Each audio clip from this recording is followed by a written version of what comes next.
I think the problem is as our culture tends to shift so far each way, is you see a problem, they shift as far the other way as possible instead of just correct it. Yeah. Like you see a domineering man, well, speak the truth. His responsibility is here.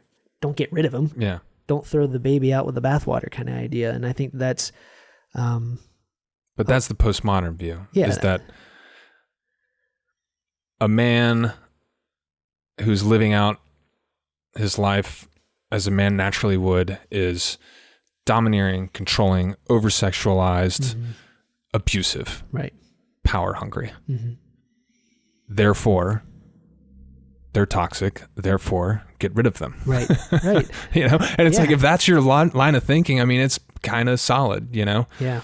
But to your point, that's only half the story, you know? And we shouldn't look to men or anybody who has perverted what it means to be that thing as the image of what it means to be that thing. Right. You know? So a man that is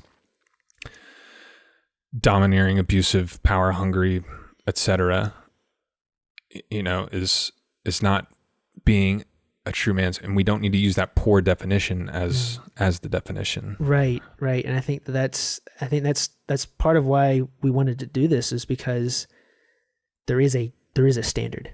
Yeah. And let's get to the standard. Yeah.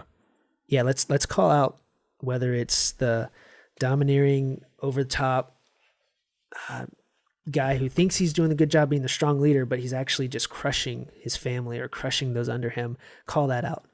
Call it the buffoon on the couch, right? There is a standard. And that's the point of all this, is all these things we've talked about so far. These are just some of the ideas that are out there in the world right now that aren't grounded in any kind of sense of absolute truth. Yeah, they might have grains of truth to each part of them, but they're missing it. They're missing the mark. And because of that, confusion is reigning, and chaos and brokenness and destruction is everywhere right now. Right. Yeah. Yeah. But it's not the whole truth. Right. And this is what I'm guilty of, is, you know, I just stack those things up, and that's my definition. And I just pursue those things to the best of my ability.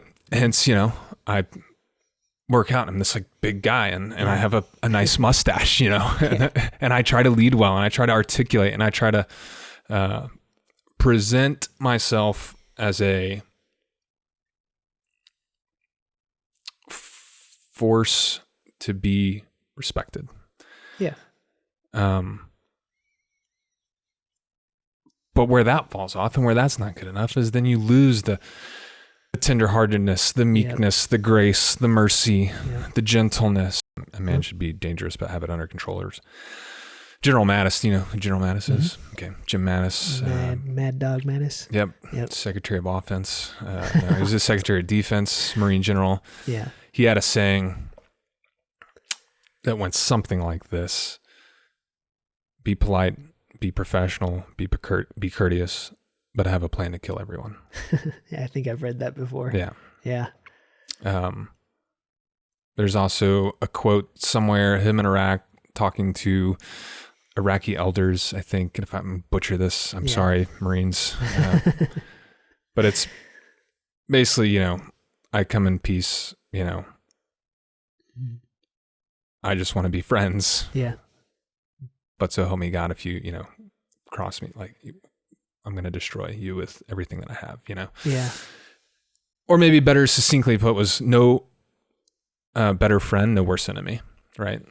So you will have no better friend than me, because I'm here to protect, serve, you know, all those things, lead.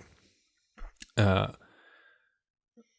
if you display so much as a iota of evil, you will have no worse enemy than me, you know? So I like there's that. all truth in there, you know, but and that stuff's this, you know, based on my background, that stuff powers me up, man. I just want to go punch a hole in a wall, and hurt things and people. And so, then it becomes toxic, and it's a problem. But I think that's like having that under control, right? Right. You know, Jesus, one of the few things Jesus himself referred to himself as was meek. Mm-hmm. Most people think when they hear meek, like weak and gentle, lowly, humble, letting people walk all over you kind of attitude. The word meek there in the Bible, it means controlled power. Thank you guys for listening. I really appreciate it. If this encouraged you guys, we'd appreciate if you would like, subscribe, hit that bell. If you are feeling generous, we would love it if you could leave us a 5-star review on Apple or Spotify. But yeah, thank you so much for listening, and God bless, guys.